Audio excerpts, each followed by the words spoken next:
풀어야 엄정한 과제입니다. 이런 주제를 놓고 오늘 토론 두 분이 발제를 하시겠습니다. 첫 번째로는 부정선거 증거들에 대한 은폐하는 세력들이라는 주제로 박주현 변호사께서 주제 발표를 먼저 하시고요. 이어서 제2 주제로 부정선거를 대하는 대한민국의 미디어라는 주제로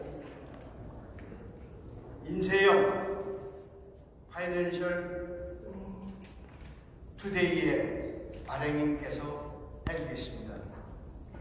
인세영 발행인께서 해주시겠습니다. 이어서 주제 발표가 끝난 뒤에 종합 토론을 가질 예정인데요. 지정 토론은 경상도 사투리로 까불까 그런 분이 이분은 부정선거의 실상을 역사적인 다큐멘터리인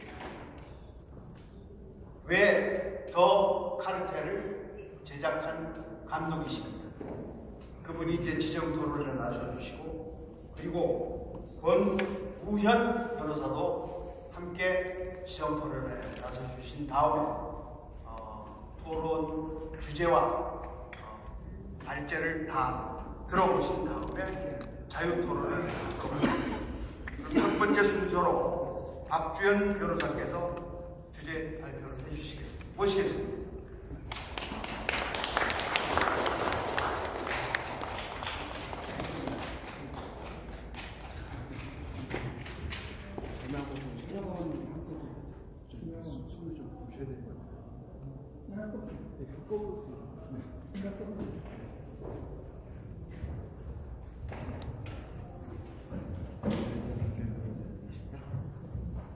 네, 반갑습니다. 박주현입니다.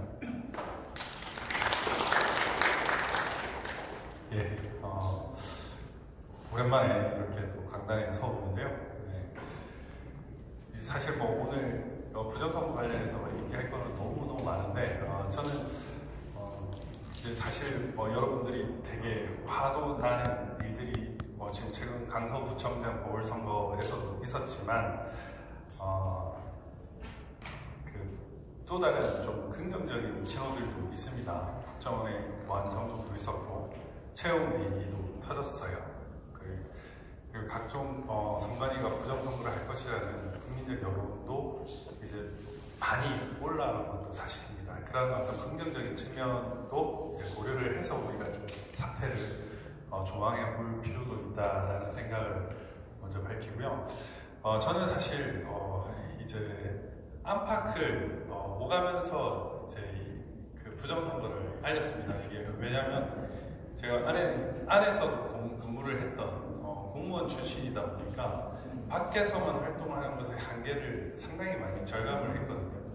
그래서 뭐 대통령실도 갔고 원내대표도 만나고 당대표도 만나고 각종 어떤 기관이나 어떤 유력한 사람들을 만나서 부정선거와 관련된 이야기들을 했습니다. 그래서 그때까지는 지금도 오픈할 수 없는 여러 가지 일들이 있지만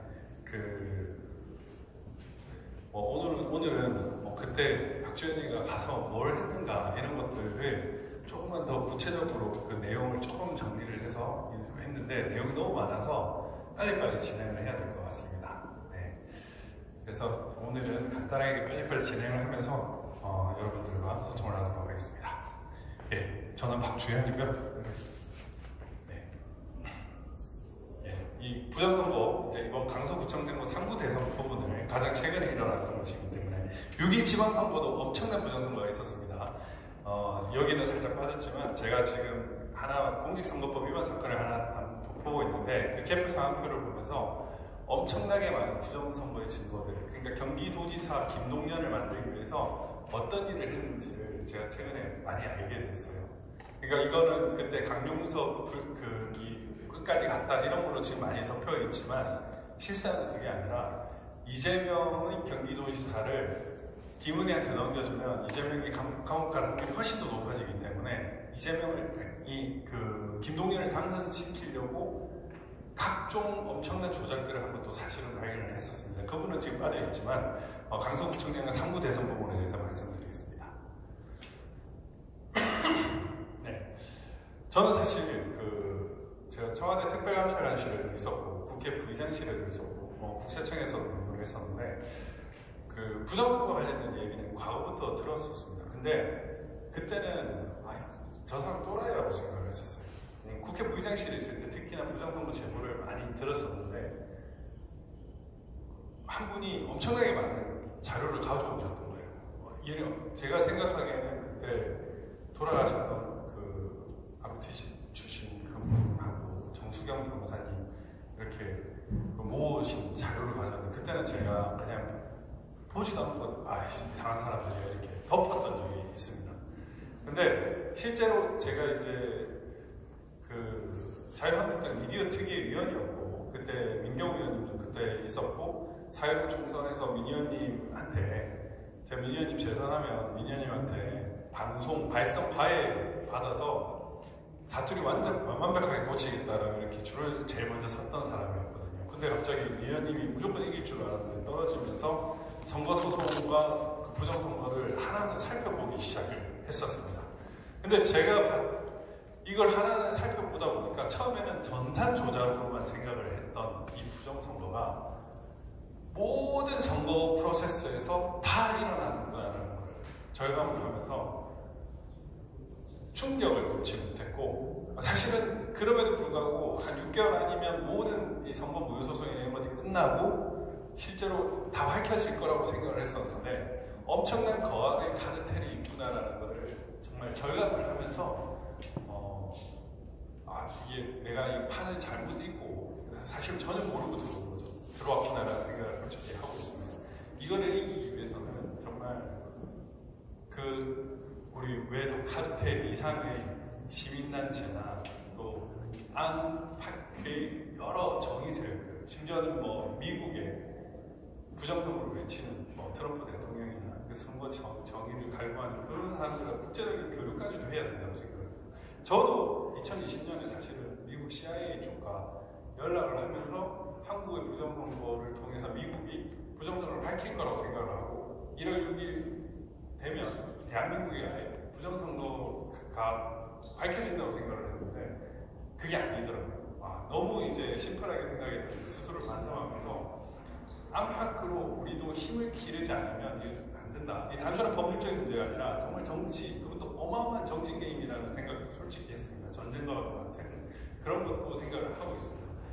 그런 큰 게임이기 때문에 이 부정선거 저지른 세력들은 선거와 관련된 이 자료들, 그 다음에 시스템, 여론조사, 출구조사, 투표, 개표, 심지어 재검표와 사법부까지 모든 영역에 있어서 관여를 하고 있어요. 너무너무 충격적이고 이 하나하나를 다 하고 있어요. 지금도 여론 조작을 하고 있잖아요. 여론 조작 도대체 어떻게 하느냐. 그 방법은 다양하게 있습니다. 여론조작 심의, 여론조사 심의위원회인데 거기 아니면 샘플을 어떻게 하든지 아니면 샘플 집행하는 단계에서 또 조작을 하든지 다양한 방법이 있습니다. 제가 이걸 살펴보면서 공론화된 고한석이라는 인물도 있지만 최모 씨라든지 이런 여론조사 기관을 관장하는 사람들을 과거부터 이걸 만들어 왔다는 것도 많이 인식을 하고 있었거든요. 그러니까 이 사람들은 혹시나 한 군데에서 빵꾸가 나면, 구멍이 나면 다른 곳에서도 조작을 할 수 있는 그런 프로세스를 가지고 있습니다. 그러니까 그런 엄청난 세력이라는 점을 여러분들이 알고 계셔야 됩니다. 물론 단편적으로 많은 분들이 전자개표기 조작, 이제 이번에 많이 드러났죠. 저도 이거 생각을 하는데 본인 확인기 조작, 이 부분도 상당히 물리적인 거예요. 여론 조작, 출구 조작, 그 다음에 선거인명부 조작, 그 다음에 입찰 단계에서의 장난, 여러 관계에서 부정선거가 일어나고 있습니다. 이번에 이제 제가 알게 됐는데 이 본인 확인기가 이게 키였습니다. 사실 사전투표 부풀리기의 핵심, 예, 대리 투표, 중복 투표가 가능하다는 제보들은 옛날부터 계속 있었는데 도대체 어떻게 하고 있었을까? 이번에 그 정우택 위원이 딱 보았던 것 비슷한 그 시점에 발표를 했죠. 본인 항의 고객가 10%가 넘는다. 근데 그거를 채택했다. 1%대를 무시하고 10%대를 채택했다. 10%대는 못 쓰는 거거든요. 근데 그거를 채택으로 실전에서 사용을 했습니다. 그런데 왜 제가 이제 지금 정보공개나 지금 다른 소송에서도 이제 선관위 상대로 싸우고 있는 부분이 있는데 그 성명 요구를 했어요. 그거 할 때 뭘 했냐? 본인 확인기 오류율이 몇 %인지 얘기를 해라. 이번 강서구청장 보궐선거에서 부방대로부터 많은 분들이 참가를 하셨지만 본인 확인기 오류가 몇 %인지 아시는 분이 있어요? 거의 없었을 거예요. 10%가 넘는데 만약에 강서구청장이 50만이고 이번에 한 50% 투표를 했다면 25만 중에 또 사전투표도 있지만 최소한 몇만 원 나왔어야 되는데 그런 증상이 없었습니다. 아, 본인 확인기를 꽂았구나. 심지어 뭐 이제 서울시 선거관리위원이나 이런 내부 선거관리위원회를 통해 가지고 한번 확인해보라고 부탁을 했었는데 그분도 확인했는데 자기 한 번은 뜨더라고요. 근데 한 번 뜨는데 이런 오류율이 있는 게 왜 우리한테 알려지지 않았을까? 결국에는 이걸 통해서 대리투표, 중투표 혹은 풀리기가 이루어졌다는 겁니다. 이번에는 그 4.15 총선처럼 투표하지도 않았는데 투표한 그런 풀리기는 없었던 거고요. 외부에서 다 숫자를 좀 공수했기 때문에 특정 값 세팅이 되고 그 값을 맞추는 그런 걸 했던 거고 대리투표를 한 사람들이 있지 않나 이런 생각을 저는 하고 있습니다. 이거 지금 보면은 신분증 확인도 안 한다. 우리 파이낸스 투데이도 신분증 미확인 이런 부분이 결국에는 이 사전투표 풀리기가 본인 확인기의 핵심입니다. 네, 부방대에서 뭐 다양한 조사를 했었는데 역시나 요 유령 투표 의심 정황이 있기는 있습니다. 네. 그리고 그 발산동 같은 경우, 발산일동 같은 경우에 우리 부방대 회원이 몇 명 투표했나요? 했는데 저희들이 셀 때는 2,500표였는데 한 2,800표 투표했다고 얘기를 한 겁니다. 그래서 무슨 소리냐 우리가 2,500으로 셌는데 이렇게 해가지고 그 다음날 2,500으로 지금 정정한 일이 있었는데 유독 그 동의 경우에는 사전투표에 있어서 국힘당과 민주당의 비율 차가 더 컸습니다. 72대 30 정도. 그런 건 뭔가 있다는 얘기죠. 네. 그리고 여기 보면 얼굴을 유난히 가리면 투표를 하는 사람이 있었다는 거죠. 그리고 특정 선거인 투표지에 신분증 없이 투표했다라는 그런 제보들도 있습니다. 그러니까 결국에는 중복 투표가 분명히 있는 겁니다. 그리고 그 실제로 투표 인원이 아닌데도 불구하고 투표를 한 사람이 있다. 아니 그 투표인이라고 얘기한 사람도 있다라는 그런 보고가 있었습니다. 네.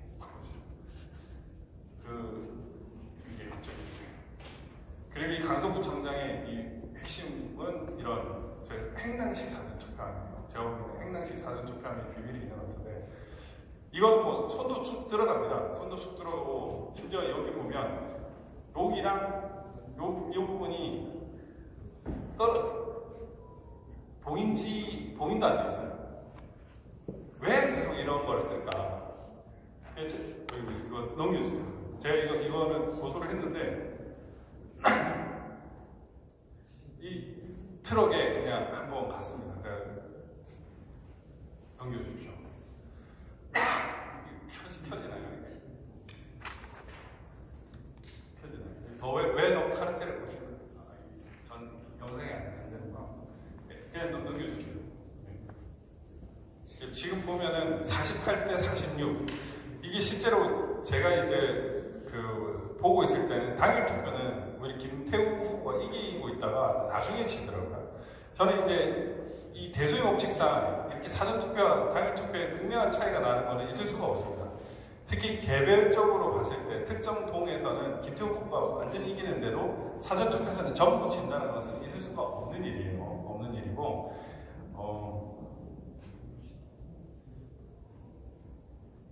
네, 넘겨주십시오. 그래서 이제 국힘하고 민주투표율이 이렇게 일관되게 특정 값에 맞춰서 좀 세팅이 된 것 같습니다. 그 다음 또 넘겨주십시오. 네, 여기 보시면은 이 71.3대 24.9% 보이죠? 여기 발산 1동입니다. 아까 2,500에서 2,800을 잡은 이곳은 특히나 이 편차가 좀 심했습니다. 그러니까 어떤 방법인지는 모르겠지만 얘들이 조작을 하는 과정에서 발각이 되다 보니까 이 비율 세팅이 좀 잘못됐다 이런 느낌이 있거든요. 네, 보십시오. 제가 사실 이 사전투표 시간별 투표 수를 요청을 했었어요. 네, 서울시당을 통해 가지고 이걸 받았는데 우리 고영일 변호사님께서 그걸 한번 요청을 해주세요. 이게 시간별로 그 10분별로도 받을 수 있고 30분별로도 받을 수 있고 1시간별로 다 받을 수가 있거든요. 이제 후보자실 공식적으로 다 요청을 하시면 되는데 이거를 받아가지고 실제로 생활해 봤습니다. 영상하고 달라요. 다르답니다. 그래서 이게 보면 근데 또 주는 것도 얘들이 또 희한하게 준 게 6시 40분 단위죠. 이 10분 단위나 30분 단위나 이렇게 정각 단위로 줄 수도 있는데 우리가 어떻게 카운트 하는지를 알기 때문에 그런지는 몰라도 이렇게 40분 단위로 이렇게 주더라고요. 그러니까 이런 걸 보다 보니까 뭐 가양 이동의 이 선거인 수도 다 그때그때 다르다는 걸 발견할 수 있습니다. 이제 행안부에 있는 그 인구 자료랑 실제로 투표한 자료랑 이런 것들을 살펴보면 이게 뭐 13560, 13520, 아까는 128였잖아요. 이렇게 선거인 수가 다 다른 거예요. 이렇게 다 다르면 이상한 거거든요. 왜 이렇게 다르게 될까? 그리고 이 행안부상의 통계 인구수는 보면 49만 9,359명입니다. 네, 통계 인구수라는 것은 행안부상 인구에 이제 투표권 없는 사람을 빼버렸던 기준인데 선거인 수는 또 50만 얼마예요. 차이가 있는 거예요. 도대체 이 선거인 명부 차이는 왜 존재할까? 이런 것들이 결국에는 부정선거를 시작하는 그 본인 확인기, 선거인 명부 이런 것들하고 관련이 있는 상구 대선에 색깔이 다른 투표지들이 존재했습니다.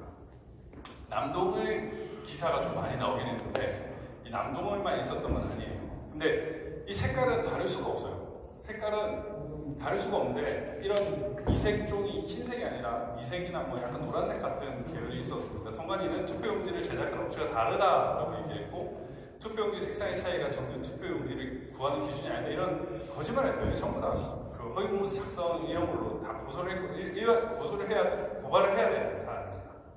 이런 것들을 보면 생산시기 보관 상태에 따라 변색의 정도가 다를 수 있다. 이런 말도 안 되는 변명을 하면서 그 당시는 넘어갔습니다. 이재명이 50만 무효표가 나왔고 25만 표를 졌는데 무효소송이나 불복을 하지 않는 이유 중에 하나가 이런 것일 겁니다. 예.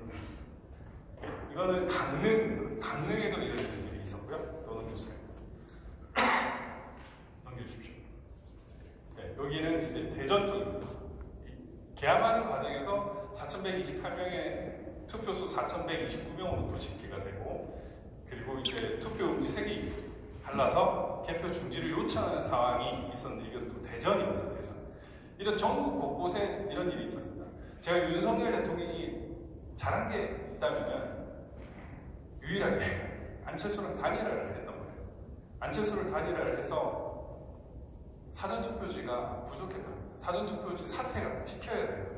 근데 이번 강서구청장도 비슷한 루트를 밟긴 했지만 강서구청장은 작다 보니까 이런 게 없었지만 전국 단위의 대선을 치르다 보니까 그 종이가 모자랐던 것 같습니다. 제가 추정하기에. 그러니까 전국적으로 이런 일들이 엄청나요. 제가 송파 개표소 하고 강남 개표소 그때 제가 서울시당에 공명선거에서 감시단장이어가지고 가서 살펴보니까 이 송파에도 엄청나게 많은 누런 투표지들이 훈표가 많이 섞여져 있더라고요. 그 이유는 저는 그때는 종이가 부족했다는 일이라고 말도 안 되는 종이들을 그냥 갖다 만들었던 거예요. 다 이거 투표 위조한 거예요. 예, 이렇게 대통령 선거는 흰색이라고 되어 있잖아요. 국회의원 선거는 흰색 이렇게 딱 있습니다. 비례대표 국회의원 한번 해주세요. 이렇게 있는데도 불구하고 공통한 색깔이 나왔다는 것은 그냥 다 부정선거를 했다는 거거든요. 그리고 고물상서 투표지가 나오고 저런 삼립방박서가 나오고 이런 것들은 있을 수가 없는 일입니다. 네. 다행히 이제 국정원에서 투표 조작이 가능하고 부정선거가 있었다. 네. QR코드 무단 인쇄가 가능하다, 투개표가 조작이 가능하다고 발표를 했습니다. 사실은 저는 이번 강서구청 선거에서는 그 전에 아주 의미 있는 일이 있었습니다. 어떤 일이 있었냐면 선거관리위원회가 강제 수사를 받는 걸 저는 처음 봤거든요. 강제 수사 압수수색이 들어갔습니다. 그 박찬진이랑 송범석이랑 이런 사무차장, 사무총장한테도 압수수색이 들어가가지고 이번에는 부정선거 못하겠거니라고 생각을 사실은 좀 아니란 마음을 그렇게 했었는데 그럼에도 불구하고 하더라고요. 그러니까 그럼에도 불구하고 하는 세력들은 외국인이거나 북한이거나 우리나라 공권력을 좀 우습게 아는 그런 세력들이 할 확률이 높겠다라는 생각이 저는 듭니다. 핵심은 거기고 물론 관련된 이쪽 관계자도 분명히 있을 거예요. 그래서 저는 뭔가 그 좋은 징조가 나왔었는데도 불구하고 이번 강서구청장 보궐선거도 또 직전과는 더 조작 비율이 높게 했던 거, 그리고 그들이 세팅한 대로 지금 전개가 흘러가고 있거든요. 그런 것들을 보면 무서운 놈들이구나 이런 생각도 사실은 하고 있습니다. 나라 뒤집은 선관위 방문, 이 속구리 투표라고 하는데 이 속구리 투표가 본질이 아니죠. 사실은 이재명으로 기표된 투표지들이 다른 데서 나왔다. 투표지들은 언제든지 새롭게 만들 수 있다는 것이 핵심입니다. 이런 사전투표, 당일투표, 저 사전투표, 이런 투표지들이 다시 존재할 수가 없는 겁니다. 이런 빳빳한 투표지들이 어떻게 존재할 수 있습니까? 넘겨주십시오. 이런 투표지들이 어떻게 존재할 수 있습니까? 이게 사전투표입니다. 당일투표가 그런 빳빳한 것들이다. 넘겨주십시오. 이렇게 돼야 되는데, 이렇게 접히고 오염되고 이렇게 돼야 되는데 왜 이런 것들은 없고 제공표장에서는 이런 것들이에요. 저는 진짜 비례대표 투표 한번 꼭 열어보고 싶었거든요. 근데 그게 한 번도 못 열게끔 했다. 그만한 절박한 사정이 그들에게 무엇이었을까라는 생각이 들어요. 내년 총선에서도 부정선거 분명히 할 거라고 생각하는데 이제 비례대표 이 부분은 특히나 참관을 하면서 철저하게 해야 될 것 같습니다. 사실은 여러분 핵심은 이건데 이거 보십시오. 이게 빳빳한 사전투표지, 빳빳한 투표지들인데 원래 저렇게 공률이 돼야 돼요. 공률이 원상회복이 되는 거예요. 근데 지금 조금 전까지 보셨던 것들은 다 어때요? 좌우가 이렇게 넘겨주죠. 다시 넘겨주죠. 이런 식으로 좀 돼야 되거든요. 이런 식으로. 근데 전부 다 이렇지 않았습니다. 한두 군데가 재검표장에서 이런 공률로, 그러니까 실제로 이렇게 롤지에서 나온 투표지들이 등장을 하긴 했습니다. 이런 식으로 보면 이렇게 동그라니까 이렇게 구부러져야 되는 게 정상이거든요. 넘기십시오.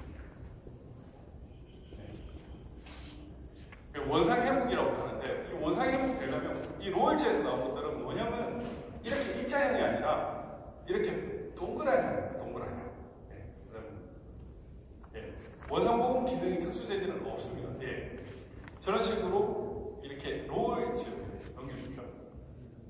이런 게 원형이기 때문에 실제로 이런 식으로 되어 있는데 여러분 이렇게 됐잖아요. 이 좌우 여백이 다른 투표지들이 있는데 다 이렇게 되어 있어요. 원형대로 되려면 원래 이렇게 되어야 되는데 우리가 봤던 투표지들은 다 일자형이었어요. 초기 우리가 재검표를 처음 할 때 이 가짜 투표지들은 다 빳빳했어요. 그래서 제가 이제 전국에 이 인쇄 계약서를 전부 다 확보를 했었어요. 그래가지고 그 확보한 계약서에 보면 계약 특수 조건이 있습니다. 계약을 일부러 간주한다는 거, 계약 특수 조건이 있는데 넘겨주십시오.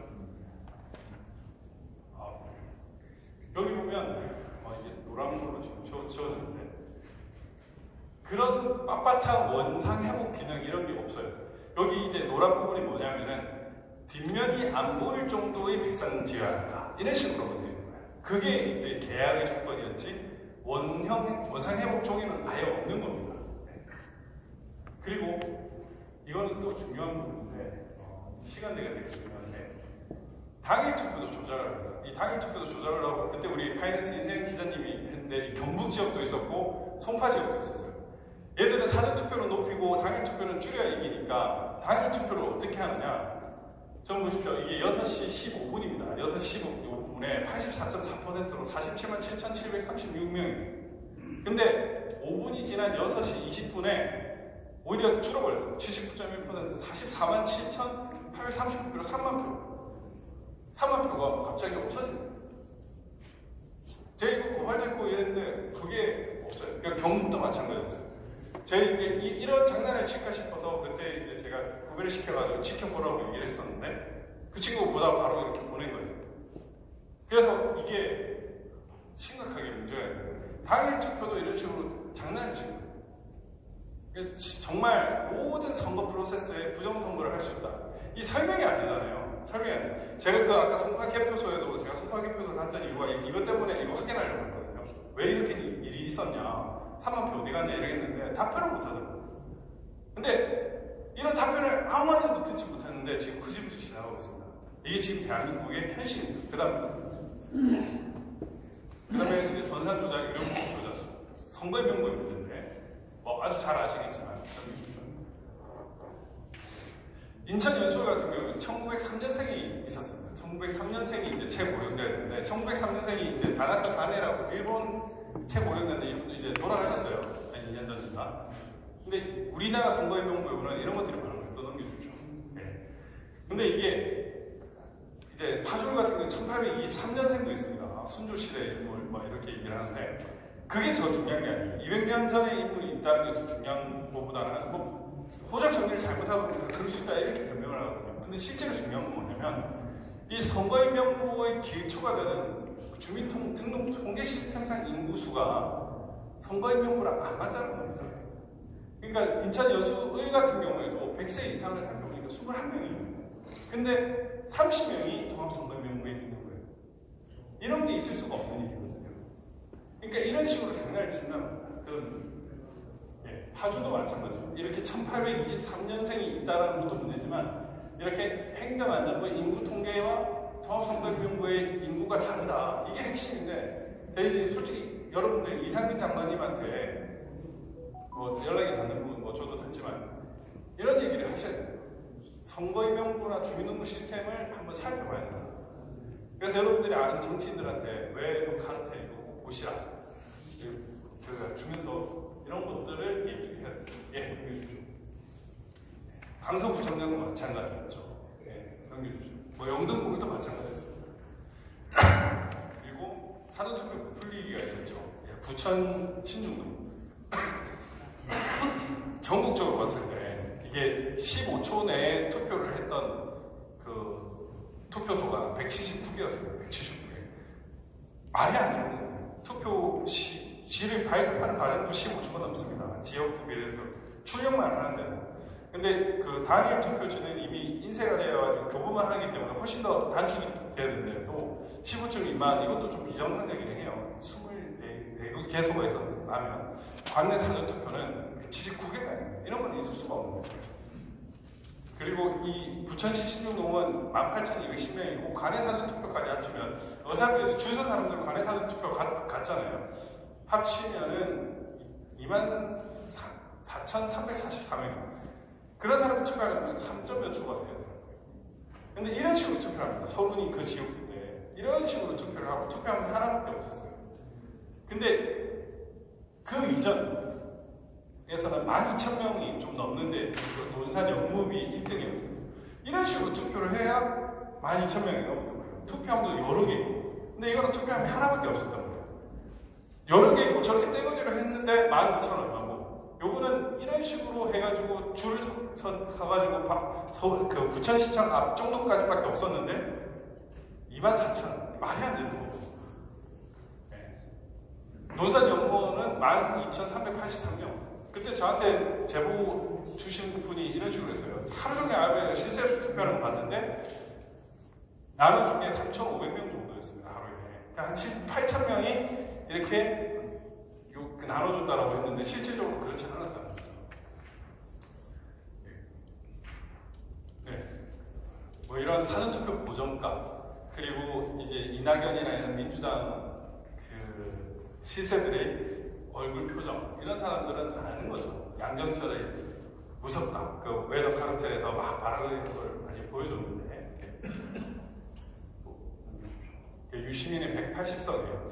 요새 유시민이가 예언을 안 하죠. 유시민이가 대선까지 3구에서 1% 이긴다라고 얘기까지 하다가 최근에는 그 역할을 유준석한테 준 것 같습니다.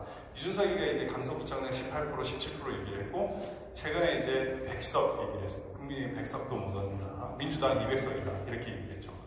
이거는 이제 박시영이라는 사람이 사전투표 까면 이길 거라고 이렇게 실시간 그걸 다 해주십시오.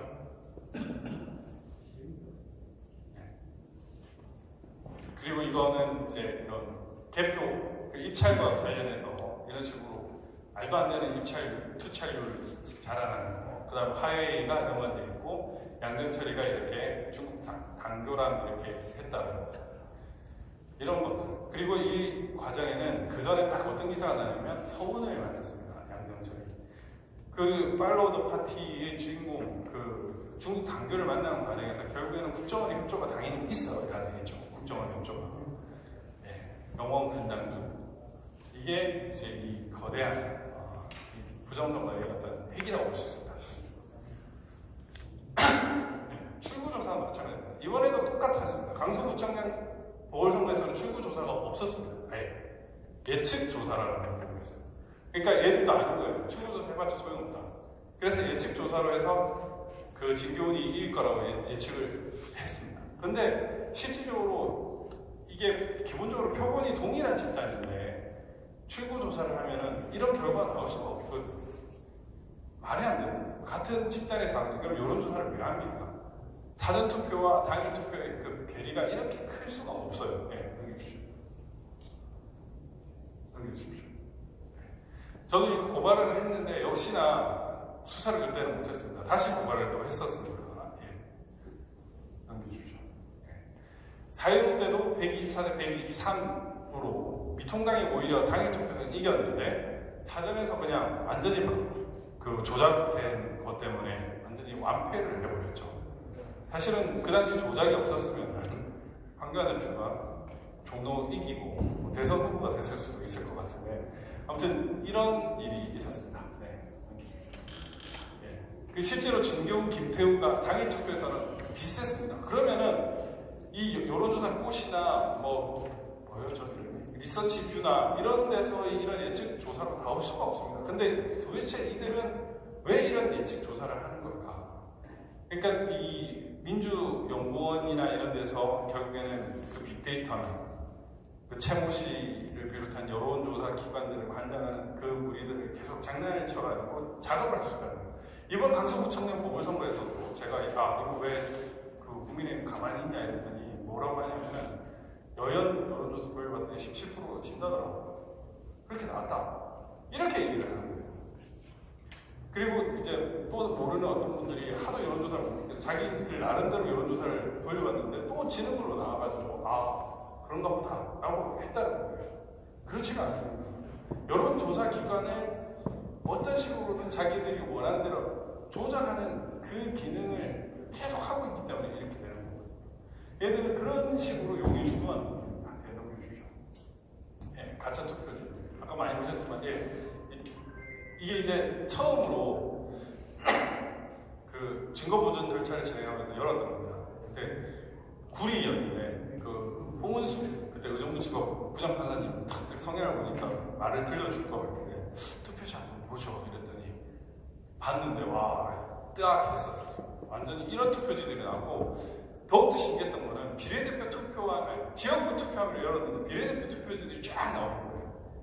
이게 말이 안 되는 현상이잖아요. 그런 일들이 있었습니다. 그런 일들이 있었는데 뭐 화살표 투표지, 배추잎 투표지 이런 투표지들이 있었습니다. 배추잎 투표지 이런 것들이 있을 수가 없죠. 예를 보면 친박신당과 한국경제당 이 조합 그리고 우리 깜빡가님이 설명하는 그 프린트 상이 도저히 나올 수 없는 그런 것들이 존재할 수가 없는데 투표로 개표록에도 없었던 이런 말도 안 되는 투표지들이 계속 있었습니다. 이 때린 장면들, 이런 성북구 가구를 비롯한 많은 개표장에서 부정선거의 증거들이 사실은 잡혔죠. 공성감 TV를 비롯한 김재홍이나 그런 분들이 그걸 알았기 때문에 그렇습니다. 네, 여기도 보면은 여기 이제 두 줄이 이렇게 딱 보이는데 이런 줄이 나오면 안 됩니다. 이런 줄이 나오면 안 되는 것이고 또 이런 투표지가 나올 수가 없습니다. 아까도 말씀드렸지만 사전 투표지는 이렇게 돼요. 이렇게 이런 것들은 전부 다 만들어진 투표지예요. 네.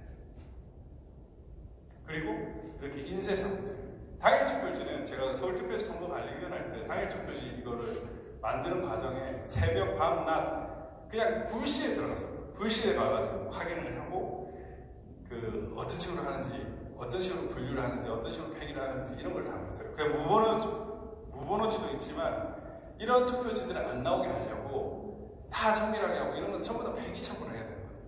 그런 것들이 대량으로 모상해서 몇천 장이 나오는 거예요. 수천 장이. 그런 것들이 있을 수가 없습니다. 이런 것들이 어떻게 나옵니까? 이렇게 돼야 되는 거예요. 이것도 이제 제가 그 강남개표소에 제가 그때 보궐 때 찍은 겁니다. 제가 이 보궐 때 찍고 이런 식으로 돼야 되는데 어떻게 저런 투표지들이 나올 수 있는 거예요? 이런 것들은 나올 수가 없는 겁니다. 다 그 공직선거법에는 이렇게 접어라고 했고 저런 식으로 색깔이나 이런 부분들이 다 있는 것들이거든요. 네. 네. 이런 투표지들이 없고 이런 투표지들이 나올 수가 없다는 거예요. 재검표를 위해서 이렇게 표 통과리를 다 했다는 거예요. 이런 게 명백한 증거들이죠. 네, 여기 보시면은 여기 보면 여기 보이죠? 요 색깔이 이거 다른 부분도 있지만 요런 거. 이 인쇄 상태가 어긋나는 것들도 상당히 많았습니다. 그러니까 이게 관내 사전 투표면 제주도에서 오고 광주에서도 오고 전국 각지에서 다 하나씩 오는 건데 어떻게 일관되게 동일한 성격을 가질 수가 있냐고요. 여백이 다른 투표지가 나왔습니다. 근데 투표관리관 도장은 다 다른 지역인데 일관되게 한쪽 여백에 없는 것들이 나왔어요. 일관되게 빨간색, 녹색 이런 것들이 나왔어요. 하나는 제주도에서, 하나는 광주에서 없고, 하나는 서울에서 없고 이렇게 했는데 재검표장에서는 그런 것들이 나왔어요. 결국에는 이거 도장만 다른 곳이지 실질적으로는 같은 곳에서 조작 만들어졌기 때문에 위조되었기 때문에 그런 일들이 있었던 거죠. 이런 식으로 돼야 되는 겁니다. 이런 식으로 좀 올려주십시오. 좀 안쪽으로 네, 그 아까 위 부분 예, 조금만 다르죠. 이렇게 늘어진 것들 늘어진 것들이 있어야 돼요. 로울지에서 나오는 이 늘어진 것들이 있어야 됩니다. 여기 주십시오. 네. 근데 실질적으로 이 투표지들 양산을 같은 경우에는 실제로 100 모조지감이 아까 그 계약 조건에 보면은 100 모조지거든요. 100상지.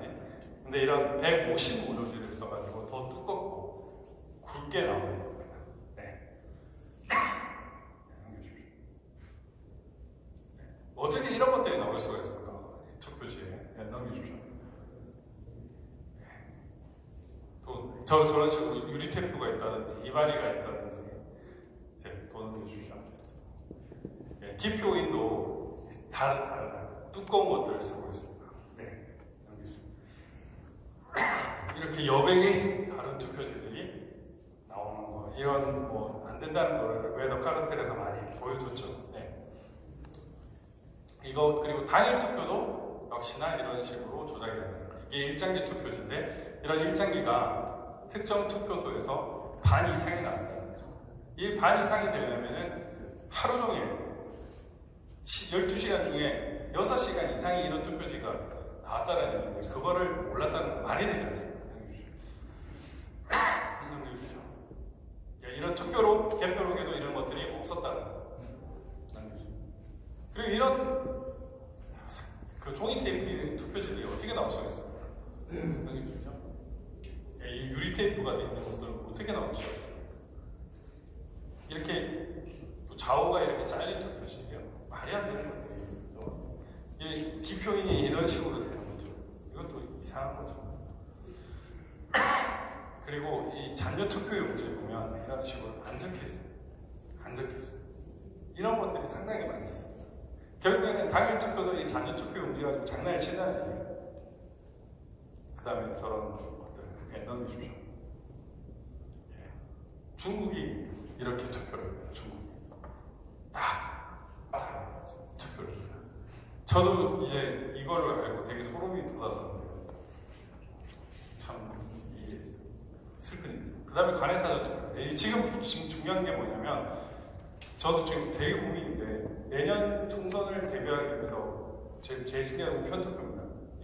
4.15 때 272만 표가 있었는데 내년에는 300만 표가 넘을 수도 있어요. 그럼 이걸 어떻게 막아야 되는지 아직도 머리가 아픈데 이번 보안점검에서도 관외사전투표 부분은 빠졌었습니다. 이건 아마 어마어마할 거예요. 넘겨주십시오. 이 관외사전투표는 그냥 다 엉터리라고 보시면 됩니다. 이게 지금 인천, 성남, 분당, 파주 이렇게 했는데 선관위 배달 통수가 2293개였는데 우편 등기 수를 봤더니 2024개예요. 근데 실제로 카운트된 거는 2015개. 다 숫자가 다릅니다. 등기나 투표나 도달하거나 이런 뭐 비슷하거나 거의 뭐 한두 개 정도 차이밖에 없어야 되는데 다 달라요. 근데 어떻게 이래? 그냥 어물쩍 넘어가 그럴 수도 있다 이런 식으로 넘어가 버렸는데 이런 엄청난 차이들이 존재합니다. 네, 넘겨주십시오.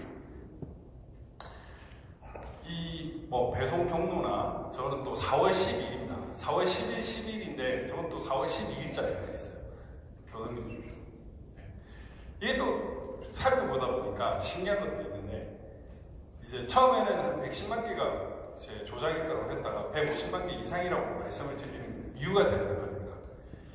그냥 인천 연수구의 경우를 얘기를 했는데 인천 연수구에 있는 사람이 어디 가서 투표를 관외사전 투표를 했냐고 봤더니 그냥 인천 지역에서 한 거예요. 인천 지역에서 엄청나게 투표를 합니다. 인천 우체국 관외사전 투표가 2020년 4월 10일 날 1431건 4월 11일 날 1772건입니다. 그러니까 이게 뭐냐면은 보통 관외사전 투표는 놀러 가서 하는 게 아니라 일하다가 가는 경우가 많잖아요. 주말보다는 금요일에 더 많이 합니다. 근데 토요일이 오히려 더 많은 거예요. 1772. 그래서 인천 연수구에 살면서 관내사전 투표를 하지 않고 다른 인천 연수구 내의 투표소를 찾아서 관내사전 투표한 경우가 3,206건. 집 앞을 나는 거. 이 상식적으로 이해가 안 돼요. 넘겨주세요. 이런 게 10,000표가 넘는 거예요. 여기 있는 사람이 이런 데 가가지고 관외사전 투표를 한다. 그게 10,000표 관련된다. 이런 있을 수가 없는 얘기거든요. 그러니까 이런 식으로 장난을 쳤던 겁니다. 남겨주십시오. 그러니까 총 272만 얼마 중에 이렇게 막 조사를 여러 개 했는데 그 비정상주 컴퓨터가 발견한 게 110만 정도였고 실제로 한 150만 개 이상 심지어는 전부 다 바꿔치기 됐을 수도 있다는 그런 생각이 들거든요. 뭐 이런 것들은 제가 했고 이 등기수를 봤는데 등기수, 선거인수, 투표소가 또 다 다른 거예요. 이 말이 안 되는 거거든요. 등기수, 선거인수, 투표소가 같아야죠. 예를 들면 서울시 같은 경우에도 뭐 이건 대부분인데 7,510개가 가는 관외사전 등기수인데 선거인수는 7,510개입니다. 근데 실제로 투표소를 때 7,507개예요. 관외사전 등기수하고 투표소가 일치를 해야 되는데 얘들이 전부 다 선거인수에 맞잖아요. 이게 웃긴 거예요. 이게 뭐 예를 보면 관외사전 27,083개 선거인수는 27,083 맞아요. 근데 실제 투표수는 또 20,072. 그러니까 이 조작을 했던 증거들이 곳곳에 남겨져 있습니다. 근데 이런 것들을 보면 이상하다, 선거 무효를 해야 되는데 이 법원에서 다 인정을 해버리고 뭐 중요하지 않다 이런 식으로 넘어가니까 이게 안 밝혀져서 그렇지 하나가 전부 다 범죄입니다. 네. 네. 이런 것들 예를 들면 여기 보십시오. 경주 우체국에서 남울산 우체국을 하는데 대전, 강릉까지 거쳐가요. 이 우편 조회 시스템으로 등기번호를 치면 싹 다 나오거든요. 다 알 수가 있습니다. 그걸 싹 다 보면은 이게 전부 다 이상하다는 걸 다 알 수가 있어요. 그러니까 이렇게 가면 될 거예요. 저렇게 갈 이유가 없잖아요. 저는 이거는 이제 조작하는 애들이 장난치려고 하는 거예요. 설마 이것까지 맞겠냐. 그런 식으로 하는 것들이 너무너무 많은 거예요. 뭐 저런 거 접수 취소된 것도 있고 이게 도착 배달 준비 배달 완료 이렇게 떠야 되는데 저 숫자가 다른 것도 있고 너무너무 많은 거예요. 그러니까 저는 이거 조작하는 애들이 심심해서 이런 식으로 이스터에그를 만드는 것 같다는 생각이 들거든요. 그러니까 곳곳에 너무너무 많아서 이 우편의 그 종류 그 조작의 유형이 너무너무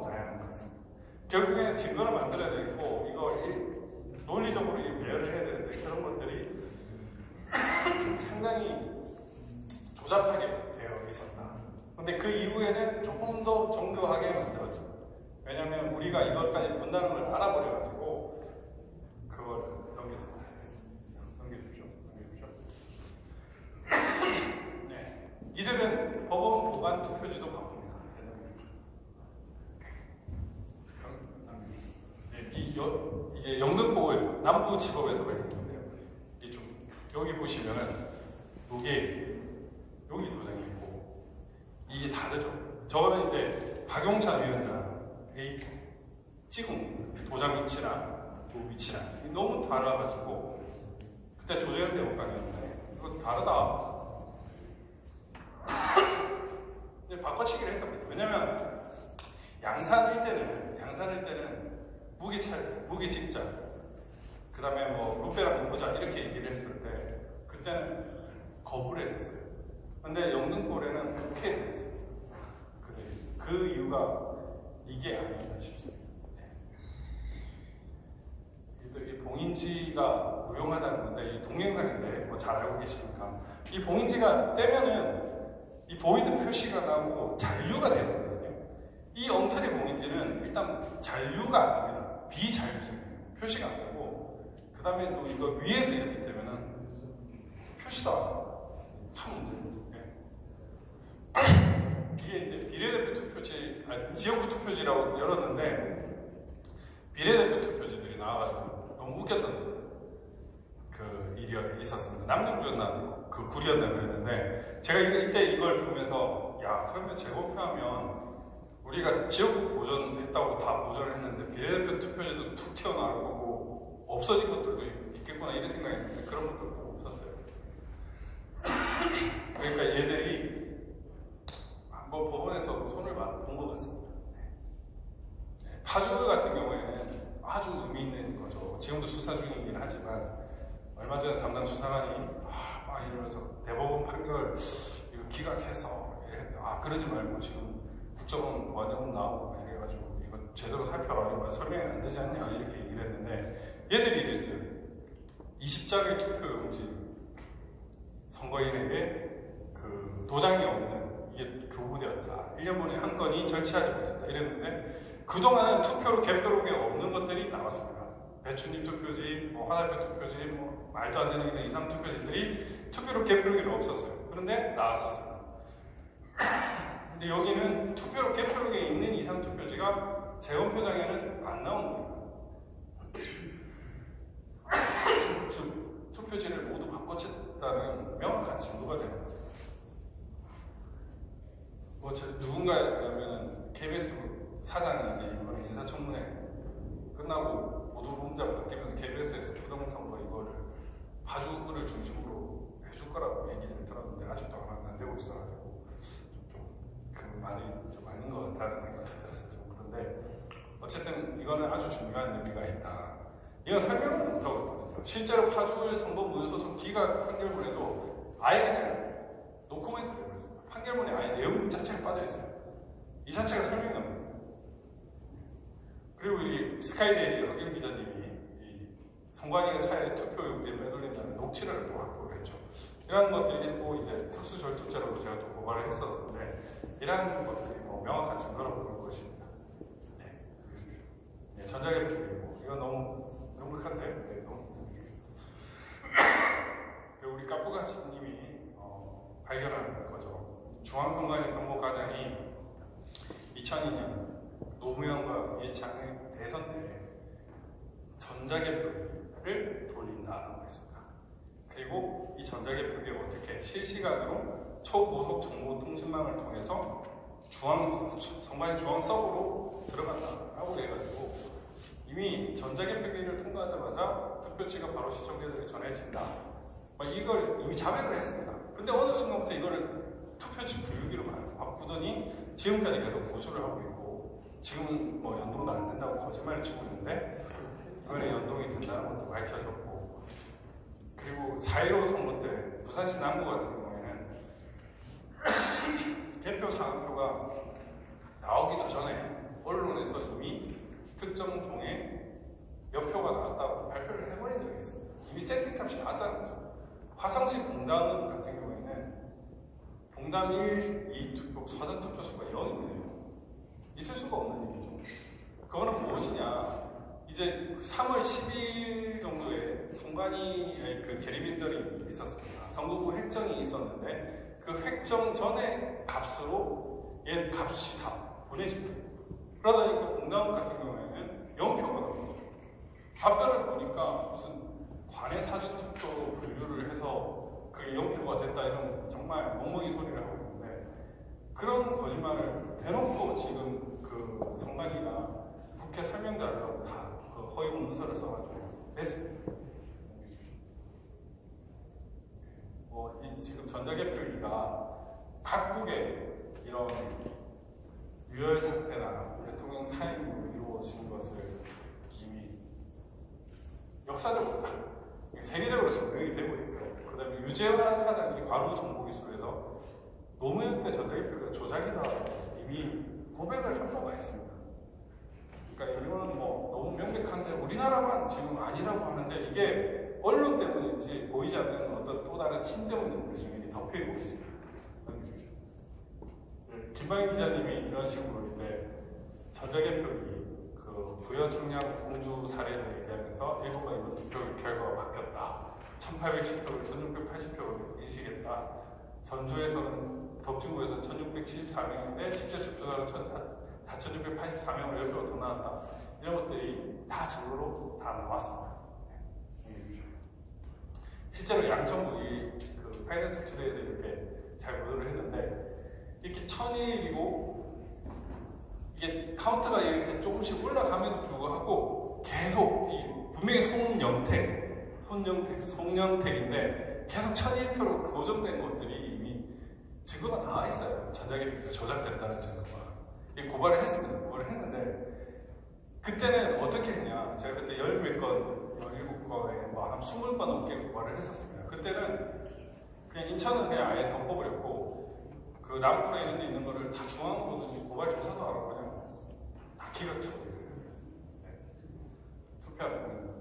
투표하면 이렇습니다.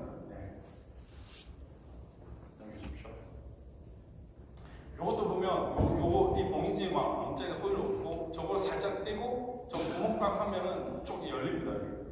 그래서 속 넣으면 되는 거예요. 그리고 이거 위법한 행당식 배당 이걸 왜 계속 보수를 하는가 정말 이해가 안 되는 일인데 원래는 이렇게 철제 및 알루미늄으로 되어 있어요. 철제 및 알루미늄만 쓰도록 되어 있고 이에 준하는 걸로 쓰는데 얘들은 계속 행당식을 보수를 하고 있습니다. 저는 뭐 여기에 일종의 마법 민경우 의원님 마법을 잘 부리는데 마법용 투표함이 아닌가 이런 생각이 들어요. 분명히 요거 가지고 장난을 치는 것도 있다라는 생각이 듭니다. 이거는 이제 광주시인데 그냥 저 봉인지를 사람들이 있는 데서 그냥 떼버리고 붙이는 걸 자연스럽게 보여주는 것이고요. 이거 봉인지가 위로 떼면은 위에서 아래로 떼면 아무 표시가 안 된다는 걸 보여주는 것이고요. 넘겨주십시오. 당일 투표지도 조작을 합니다. 당일 투표지도 조작하는 여러 가지 방법이 넘겨주십시오. 여기 그 박순종이라는 페렌마이크 기자 자기가 당일에 사전투표 무슨 QR코드를 받았다라고 합니다. 근데 실제로 제가 선거구제 소송 진행하면서 제가 좀 아끼는 동생이 하나 있는데 그 변호사 친구인데 그 친구가 대통령실에 갔다 지금 처음 나왔습니다. 근데 그 친구가 자기도 QR코드에 있는 투표지에 투표를 했다는 거예요. 당일 투표를. 그러면 당일 투표를 QR코드에 있는 걸 왜 줄까? 결국 이 QR코드가 전자개표에 운동이 되면서 그 손년택 아까 그 표시되는 것과는 상관없이 카운터가 되게끔 작업을 하려고 하는 게 아닌가라는 생각이 들어요. 지금 이제 많은 분들이 이제 QR코드 이런 걸 알기 때문에 하고 이렇게 보면 이렇게 이런 인쇄 표기가 있죠. 이 당일 투표도 장난을 쳤다는 거예요. 이 당일 투표지가 이런 식으로 있다는 거고 이렇게 떼은 흔적도 되게 조잡하죠. 이렇게 안 띱니다. 보통. 이런 투표지들이 넘겨주십시오.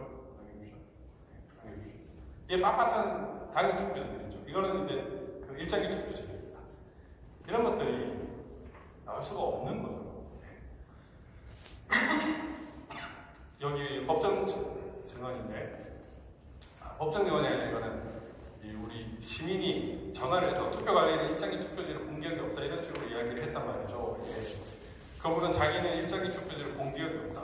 그거 관련해서는 이런 말씀도 없었다는 거예요. 예, 개표소에서 그런 게 발견됐다고 하면, 근데 그날은 개표소에서 그런 일이 없었다는 거죠.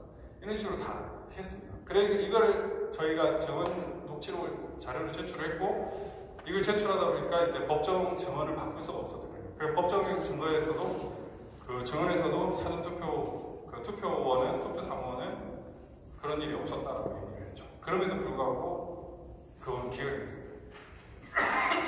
네, 이런 엄청난 증거들이 있습니다. 이건 뭐 조작 지혈에 불과하지만 이 거대한 카르텔 이거 어떻게 해야 되나? 부정선거 수사밖에 되시라고 했습니다. 네. 이게 제가 방송을 한번 이걸 제대로 한번 때려보려고 탐사보도 세븐 PD랑 기자들이랑 저는 한 5시간에서 7시간 정도 같이 작업을 했고요. 이 친구들은 또 성관이랑 100시간 넘게 작업을 했었을 겁니다. 그때 이제 담당 기자가 고서정이라는 TV조선 기자였는데 이 친구가 이렇게 얘기합니다. 진짜 제가 취재하고 있지만 진짜 이게 말이 됩니까? 제가 나라를 모르는 얘기잖아요. 변호사님 아무 무섭지 않습니까? 말도 안 되는 일을 벌였죠. 그냥 5% 물어보고 여쭤보고 누군가 하지 않으면 안 돼요. 반드시 밝히지 않으면 안 됩니다. 그냥 꼬리에 꼬리를 무는 것처럼 보이지만 토론도 못할 겁니다. 오늘 인터뷰하면서 느꼈는 게 성관의 답변은 꼬리에 꼬리를 무는 질문이 안 되게 하는 탁월한 재주를 그냥 부정부는 아는 거예요. 그래서 진짜 고생이 많으시고 진심으로 대단하신 것 같아요.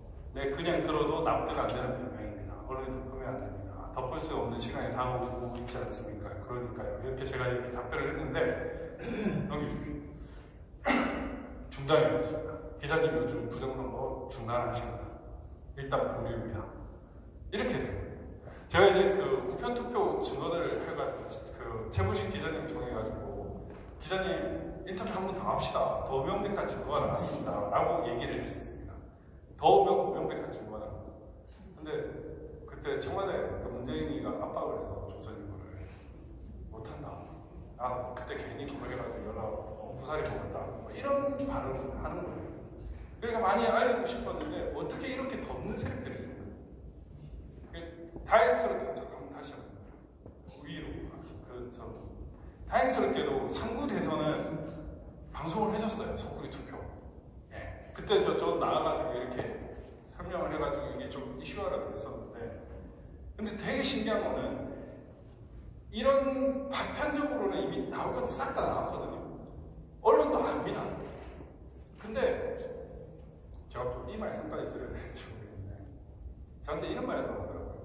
아 진짜 이거 왜 안 밝히냐. 제가 진짜 막 눈을 부릴 때 얘기했는데 한 선배가 우리가 이길 수 있냐고. 그냥 그쪽에 붙는 게 더 낫지 않나. 이런 말을 하는 거예요. 그러니까 이미 그 엄청난 적을 알고 붙어봤자 소용없다라는 그런 패배주의에 섞여가지고 그걸 하는 거예요. 그러니까 언론들이 덮는 사람들이 많은 겁니다. 다행히 진실과 정의의 힘을 믿는 그 양심 있는 사람들이 있어가지고 지금 계속 버텨왔고 좀 더 많이 나왔습니다. 그리고 이 힘이 좀 거대한 힘이 돼야 되는데 이 파편적으로 되는 것 같아요. 지금 보면은 이 부정선거 세력들이 또 준동을 하고 있습니다. 이준석 100석 미만, 민주당 200석, 민주당 200석. 유시민은 이제 180도 얘기하다가 1% 얘기하다가 이제는 덮어봤지만 이준석이가 18%, 17% 얘기하고 그대로 실현됩니다. 그러니까 이런 그 거대한 부정선거 세력들이 주동을 하고 있습니다. 아직까지. 법원을 막을 수 있고, 검찰을 막고, 언론을 막고, 이런 거대한 흐름이 있는 것 같아요. 그래가지고 제가 느껴보기에는, 와, 나온 건 솔직히 다 나왔거든요. 뭐 제가 설명한 이 자료뿐만 아니라 이미 다 나왔습니다. 알 건 다 알거든요. 윤석열 대통령도 자기가 10% 정도 이길 거라고 생각하는데 0.73%를 이겼잖아요. 말이 된다고 생각하겠습니까? 납득이 안 될 거예요. 이상하다 갸우뚱할 겁니다. 그런데 이거를 못 캐는 이유가 아직도 있는 거예요. 그게 저는 힘이라고 생각해요. 그 파워에서 저 진짜 우리나라 메인 언론 기자가 그런 얘기를 하는 거예요. 야, 우리가 이길 수 있나? 이길 수 있냐? 이런 얘기를 하는 거예요. 그 진실과 정의의 힘을 믿어야 되는 그 언론 이 패널 든 분들이 거기에 굴복을 해서 이걸 계속 듣고 있는 거예요. 정의를 밝혀야 할 판사들이 그거를 못하고 있는 겁니다. 왜 솔직히 부정선거 수사밖에는 답이 없습니다. 이미 답은 나왔어요. 수사를 해야 된다는 답. 윤 대통령, 김건희 여사도 부정선거 수사하면 내년에 탄핵되고 감옥 갈 수도 있다고 알 겁니다. 얼마 전에도 얘기했지만 탄핵하려면 하라고 하십시오 라고 얘기하는 그런 부분에서 어느 정도의 본질은 알고 있을 것 같은데, 저는 이제 우리가 이제 그런 생각이 들어요. 여러 부정선거의 증거들은 많고 윤석열 왜 수사 안 하냐 이러면서 욕하시는 분들 정말 충분히 이해합니다. 저도 뭐 그런 부분을 충분히 이해하는데, 그걸 한다고 걔 꺼지고 내자 이렇게 하면은 저는 그 부정선거 세력들에게 이용당하는 것밖에 안 된다고 생각합니다. 어쨌든 윤이 아니 한이 뭐 마음에 안 드는 부분도 있죠. 예, 그런 부분이 있지만 그들로 하여금 수사를 안 하면 너네도 죽어라고 하면서 하나씩 까발려야 돼요. 그 국민적 염치가 더 이상 이거는 참을 수 없다라는 것이 나와서 폭발을 하게끔, 야 이제 니 가만히 있으면 안 되지 않냐라는 그게 임계치를 넘어서게 되게끔 우리가 힘을 계속 그쪽으로 푸시해야 된다고 생각해요. 윤석열 끌어내리자 이런 주장은 이재명부터 끌어내린 거나 부정선거 이제 조사를 해가지고 박찬진이나 예를 들면 그 있지 않습니까? 김세환이나 이런 그 전에 제가 살펴보니까 부정선거 역사 상당히 오래됐어요. 김용이라는 사람, 그 A웹의 사무총장도 하고 상관이 사무총장도 있는데 그 사람이 상당히 단계적으로 진행이 되어 있습니다. 그런 세력들을 하나씩 깨게끔 만들어가지고 우리 세력을 힘을 보여주고, 아 윤이 아니라 좀 눈치는 봤지만 부정선거 수사하기 잘했네 하게끔 이끄는 방향으로 저는 진행이 돼야 되는 게 맞다고 생각을 합니다.